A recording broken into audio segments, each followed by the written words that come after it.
Au siècle dernier, nous avons en réalité découvert la clé du système solaire, une avancée majeure qui promettait de transporter des humains et des centaines de tonnes de fret plus vite et à moindre coût que jamais auparavant.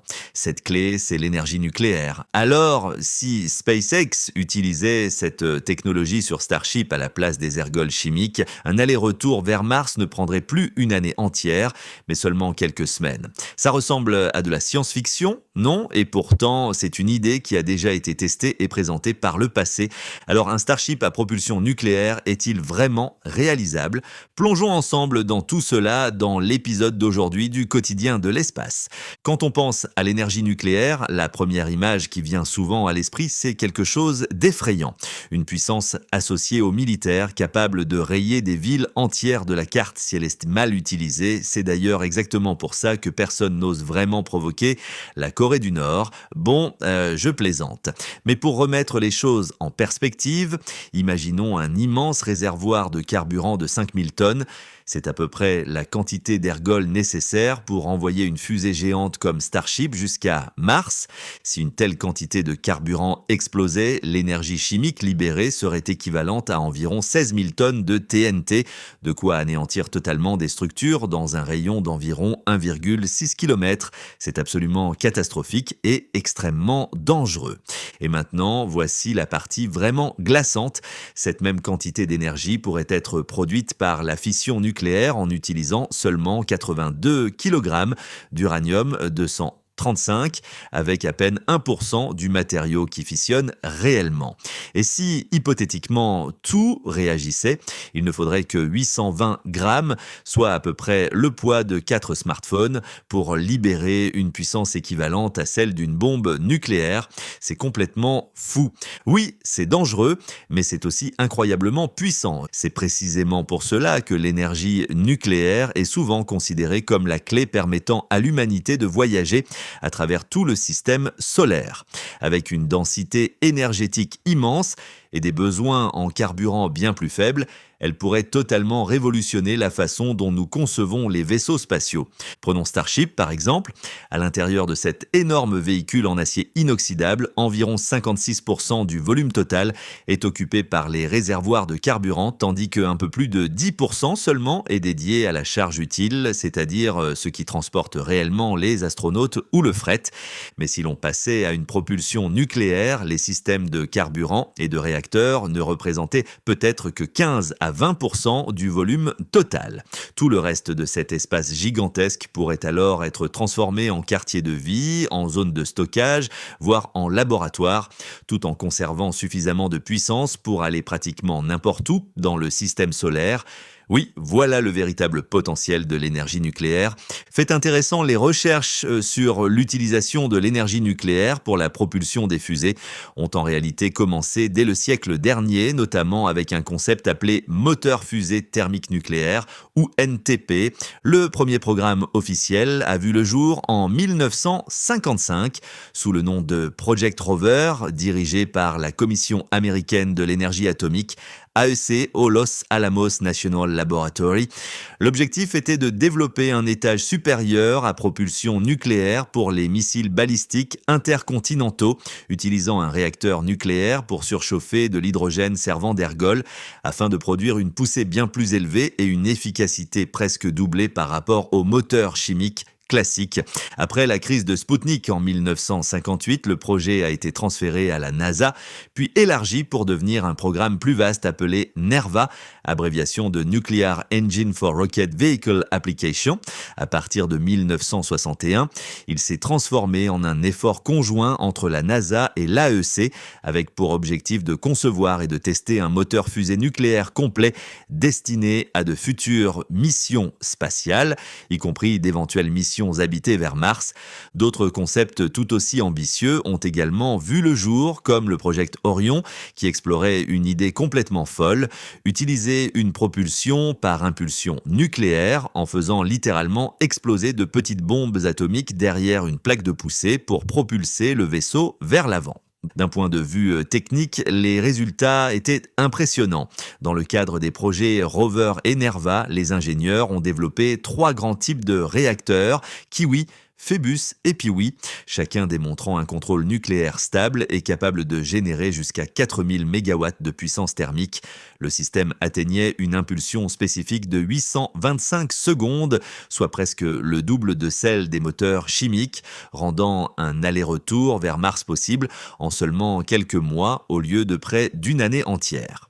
Pour bien comprendre à quel point c'est remarquable, mais avant ça, pensez à vous abonner à la chaîne. C'est une toute nouvelle chaîne et à l'avenir, on prévoit de publier des contenus encore plus passionnants. Notre objectif, c'est d'atteindre les 500 abonnés. Un grand merci à vous pour le soutien. Maintenant, comparons cela avec l'un des moteurs chimiques les plus avancés d'aujourd'hui, le Raptor 3 de SpaceX. Imaginons que SpaceX lance un Starship version 3 pour un vol d'essai vers Mars en 2028, équipé de 6 moteurs, Raptor 3, 3 optimisés pour le niveau de la mer et 3 pour le vide. Chaque moteur optimisé pour le vide délivrerait environ 306 tonnes de poussée avec une impulsion spécifique d'environ 380 secondes, donnant au véhicule une poussée totale proche de 18 méganewtons et une capacité de delta V d'environ 7 à 8 km par seconde après un ravitaillement orbital complet avec 1500 tonnes de métallox. Pour atteindre Mars, le vaisseau utiliserait généralement une orbite de transfert de Hohmann, une trajectoire elliptique très économe en énergie, nécessitant environ 4,3 km par seconde de delta V depuis l'orbite basse terrestre pour initier l'injection transmartienne ou TMI. Avec les performances du Raptor 3, Starship peut atteindre cette vitesse sans difficulté. Le véritable problème, c'est le temps. Même lors de la fenêtre de lancement la plus favorable, la distance entre la Terre et Mars peut encore atteindre 54,6 millions de kilomètres, ce qui implique un voyage de plusieurs mois. Aussi puissant soit-il, le Raptor 3 ne permet toujours pas de réduire significativement la durée du trajet vers Mars en dessous de 6 mois lorsqu'on utilise une orbite de Hohmann, une trajectoire conçue pour maximiser l'efficacité énergétique, pas la vitesse. Des trajectoires plus rapides, de l'ordre de 80 à 90 jours, exigeraient un delta V bien plus élevé, autour de 10 à 12 km par seconde, ce qui dépasse les capacités de Starship même avec un ravitaillement orbital complet. Cette limite vient à la fois de la masse de carburant nécessaire et de l'énergie énorme requise pour freiner à l'arrivée sur Mars. En conséquence, avec les performances du Raptor 3 et une stratégie réaliste basée sur un transfert de Hohmann, le temps de trajet vers Mars pour Starship version 3 resterait donc relativement long. Et comme vous pouvez l'imaginer, si cette mission emportait un équipage, passer une période aussi prolongée exposée aux radiations cosmiques et à la microgravité poserait de sérieux risques pour la santé des astronautes. Alors pourquoi ne pas intégrer un système de propulsion thermique nucléaire directement à Starship? Avec la propulsion thermique nucléaire, un réacteur à fission chauffe de l'hydrogène liquide à des températures extrêmes avant de l'éjecter par une tuyère pour produire de la poussée.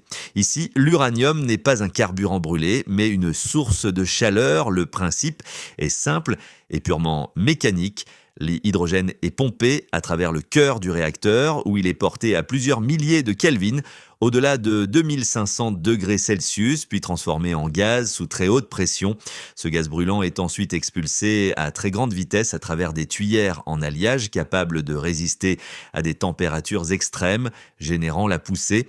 Dans une configuration Starship NTP réaliste, le moteur ne serait activé qu'une fois en orbite pour des raisons de sécurité. Le design inclurait de vastes réservoirs de LH2, un réseau de tuyauterie alimentant le cœur du réacteur, un réacteur dimensionné pour des températures de chambre de plusieurs milliers de Kelvin, ainsi qu'un épais bouclier radiatif, utilisant notamment des matériaux comme le bore afin de protéger l'équipage et l'avionique des neutrons et des rayonnements gamma.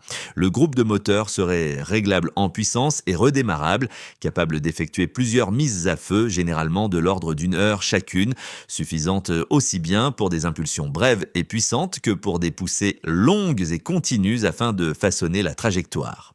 L'avantage clé réside dans l'impulsion spécifique. Les essais historiques et la littérature technique sur le NTP indiquent un ISP d'environ 800 à 900 secondes, contre environ 450 secondes pour les meilleurs moteurs chimiques. Cela signifie une vitesse d'éjection presque doublée.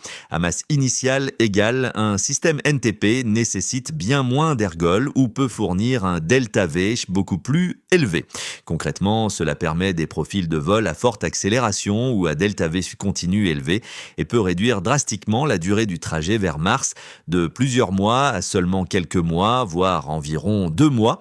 Et dans des scénarios très optimistes, en environ 45 jours, une configuration NTP crédible pour Starship utiliserait 4 à 6 moteurs nucléaires de taille intermédiaire, alimentés par un réacteur délivrant de quelques centaines à environ 1000 MW thermiques. À l'intérieur, les températures dépasseraient les 2000 Kelvin, suffisamment élevées pour transformer l'hydrogène liquide en un jet gazeux à très haute vitesse.